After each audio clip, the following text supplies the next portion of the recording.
botched it? Here's my opinion. I feel that we've been plagued by conspiracies and conspiracy theories and events and non-events for so long. And those that would put their finger on the button to execute these conspiracies, for a long time they've been able to get around judgment or accountability for it. But it's my humble belief that the events of 9/11, those that carried out the attacks on 9/11 botched it so bad that it was a gift from God to humanity to finally rid this planet of them.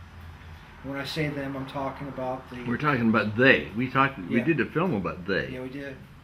Because of that one botched event, there were significant failures in their carrying out the events of 9/11 that totally exposed them, all of them. And it's because the only trump card that they possess is the trump card of the mainstream media, which has been able to echo and sustain that lie, basically stomping out any dissension or further investigations into it. We've had independent groups pop up like AE911truth.org. We've had other people like Alex Jones being very outspoken about it, yourself. You know, the list goes on and on. But what happens is that the vast majority of those people that speak out against or speak for 9/11 truth, they also get caught up in all these other events, going back even before the Kennedy assassination. And so they get diverted from one conspiracy to another, and they don't really appreciate the gift that we have from them botching 9/11 so bad. And it's my opinion that if everybody could remain focused on this and use the analogy of let's just use Star Wars as an example. We'll use the Death Star, and we'll use that story where they went in and they hit the weakest point on this Death Star and they blew it to smithereens. Well, in my opinion, 9/11 is our Death Star. It was botched so bad.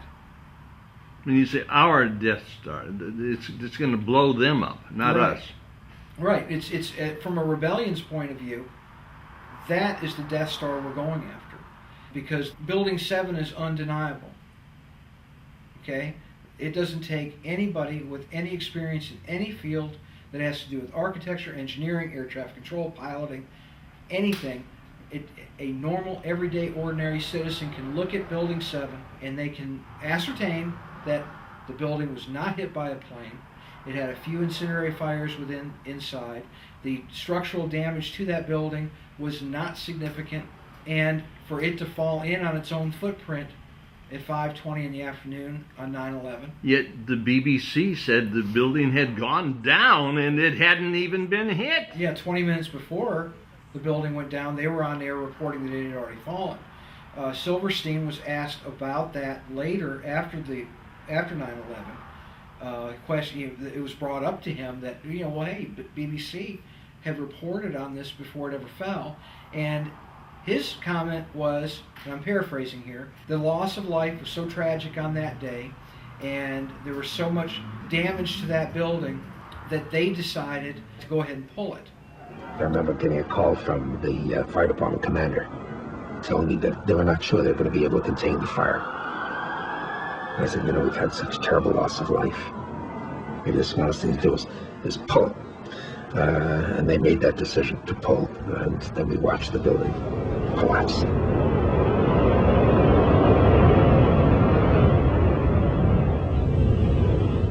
So what that insinuates is that the term pull is a term that they use to bring down buildings. Again, I'm not a structural engineer, but I've heard it said that is a term that demolition teams use to bring down structures. Well, I heard Larry Silverstein say that. It's on our film. Yes, and so he said that, but what he's insinuating is that during all the chaos on 9/11, all the loss of life, the emergency response teams down in the area that are trying to save lives or recover things, He's saying that a team went in to wire this building during all this, and a building that is would dwarf 33 of our state's skylines. Well, that's exactly what he said. Say it again. Tell me. Well, I'm paraphrasing what I heard. I know what he said. Yeah. He said that he's going to pull it. He's ordered it was his decision to pull it. Right. To blow it up. Right, which insinuates that there would be teams running around in a burning building. No, it doesn't insinuate. It says exactly. That's exactly what he did. There's no insinuation. Okay. And so, does it make any sense? Does it make a lick of sense that you would send assets into that building to bring it down during all that chaos on 9/11? Well, if you were mentally scrambling for some sort of idea to cover up this crime, it makes sense that he would come up with exactly what he said. But does it make any sense that he would do it? I mean, if you were rational, but there's no rationality. He's simply lying. Yeah, well, and when you look at the events of 9/11 and the perpetrators that tried to pull that event off, there's no rational thought whatsoever. And I'm speaking of their only ambition at that time was to bring America into another war against an undefined target that would not have an undefined landmass that we would be at war against. A war on terror. How broad is that? That's almost as broad as the war on drugs, but we're not going to go there. Outside of the Mossad, outside of the Zion-Nazi group, who would have done this, and whose benefit would it be? Well, that's what we need to investigate.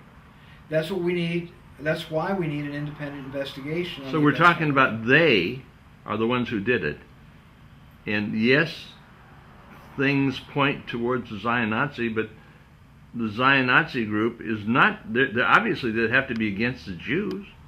Obviously, they'd have to be against Christians. They'd have to be against everybody in the world. I would say they're against all humanity.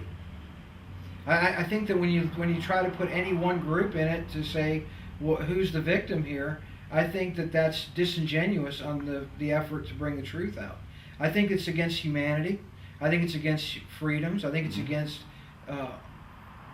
everything that good, conscious people. Were they trying to demonize everybody who looked like an Arab, a Semitic? Arabs, Semites. Were they trying to demonize them? Well, you can look at other attacks prior to that, the U.S. Cole. You can look at the World Trade Center bombing in '93. Mm-hmm. You can see a pattern to this. Now, they've been able to get away with things up until 9/11. Let's stay on target. They botched it, okay? They screwed 9/11 up. From the Pentagon to Shanksville, Pennsylvania, and the coup de grace of that day is Building 7. That is the one piece that was omitted from the 9/11 Commission report, and for good reason, okay? So they couldn't put, obviously they couldn't put that out there. It would have made them all look like liars. They would go to jail. If they put that out, they would have to go to jail. Well, I think it starts with the media first. I think, in my opinion, I believe that our news media, the ones that are bought and paid for, the ones that are so compromised that they can't tell the truth, I think they need to be brought to trial first for not investigatively reporting this stuff. Now, more on the latest building collapse in New York. You might have heard a few moments ago I was talking about the Salomon Brothers building collapsing. And indeed it has. Apparently that's only a few hundred yards away from where the World Trade Center towers were. And it seems that this was not a result of a new attack. It was because the building had been weakened during this morning's attacks. We'll probably find out more now about that from our correspondent, Jane Stanley. Jane, what more can you tell us about the Salomon Brothers building and its collapse? Well, only really what you already know. Details are very, very sketchy. There's almost a sense downtown in New York behind me, down by the World Trade Centers, of just an area completely closed off as the rescue workers try to do their job. But this isn't the first building that has suffered as a result. We know that part of the Marriott Hotel next to the World Trade Center also collapsed as a result of this huge amount of falling debris from 110 floors of the two twin towers of the World Trade Center. As you can see behind me, the Trade Center appears to be still burning. We see these huge clouds of smoke and ash, and we know that behind that there's an empty piece of what was a very familiar New York skyline, a symbol of the financial prosperity of this city, but completely disappeared now, and New York is still unable to take on board what has happened to them today. Presumably there were very few people in the Salomon building when it collapsed. I mean, there were, I suppose, fears of possible further collapses around the area. That's what you would hope, because this whole downtown area behind me has been completely sealed off and evacuated, apart from the emergency workers. That was done by the mayor, Rudy Giuliani, much earlier today, because of, course, the dreadful collapse of the Twin Towers of the World Trade Center. But New York, very much a city still in chaos. The phones are not working properly, the subway lines are not working properly, and we know that down there near the World Trade Center there are 3 schools that are being turned into triage centers for emergency treatment. And I know that over in New York Harbor, where the famous Statue of Liberty is, there's a field hospital where 1,500 people are being treated, and we have heard, though it's unconfirmed as yet, that 100 New York City police officers have been taken there as well for treatment, but we do need to confirm those figures for the officers. Look, if I, as a working American, Former air traffic controller, can discern the failure of their agenda on that day. We all should, and especially if our news media did report discrepancies within those events of 9/11. But see, they've been able to cleverly try to spin it as, hey, if you question the events of 9/11, then you're unpatriotic. Well, see, I beg to differ. I think you're more patriotic, and you're showing more respect for those lives that were lost by trying to find who is really responsible for this. In other words, you aren't patriotic unless you do investigate this. That's my opinion. Is there any possible way, any conceivable way, that the Mossad, Israeli intelligence, could not have known about exactly what's happening here? In other words, aren't they linked? Is there any possibility, 1,000 to 1, 10,000 to 1, that the Illuminati could not have been involved in this? Well, I think you have to ask the same question about. No, I don't want. Don't divert it. I mean, is there any possible way? I don't know. You know, I don't know the Mossad. I'm just a normal, everyday, ordinary guy. I don't get into the workings of the Mossad or the Mujahideen or the Al Qaeda. Well, we're trying to identify they. Is there any way possible that the president and the head of the Department of Defense, the Pentagon, and the military and the Air Force could not have known what was going on and seen this happen? I would say there's a possibility. What possibility would it be? If there were moles within our government agencies that were paid to look the other way. You know, it's like if somebody comes into a McDonald's to buy something and they buy a hamburger and it's not cooked. Is that the owner of the McDonald's that's at fault or the cook's fault? So you have to, that's why we need an investigation. The people who carried on that investigation, is there any way possible, 10,000 to 1, that the people who put on that investigation did not know what the hell was going down? Any way possible? Are they not deliberately looking into the lens of a camera and lying? Everything that I've seen shows they are lying. There's a body count from my understanding as well. That's even scarier. You mean the body count for those who...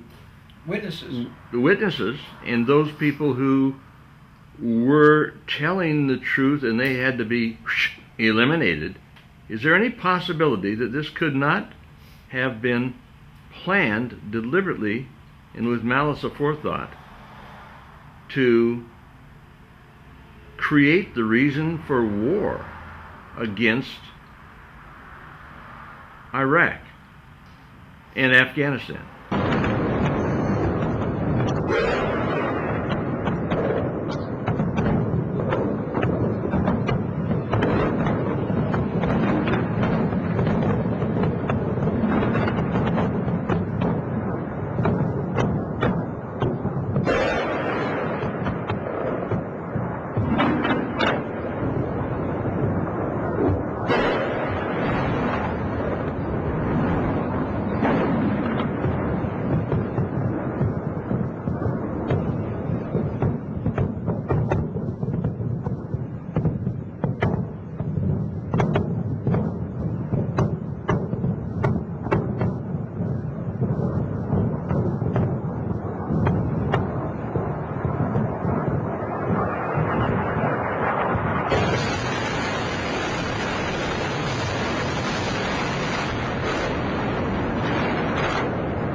You've heard of Aaron Russo. Sure, I know her. And you know, he's on record prior to him passing that he was told that 9/11 was going to happen.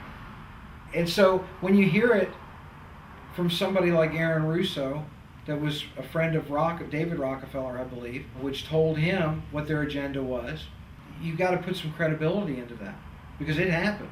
So 911 was an inside job? Absolutely. Without question. Impossible for them to have covered this up without knowing what the crime was and having been involved in the crime. Is that correct? Yeah, you know, let me touch on something. I was in an interview last night on Underground Hard Drive, and one thing that was kind of a revelation to me as we were speaking, you know, we were talking about the different events in 9/11 and the two issues that with the Pentagon and Shanksville. And we know that the 9/11 Commission report states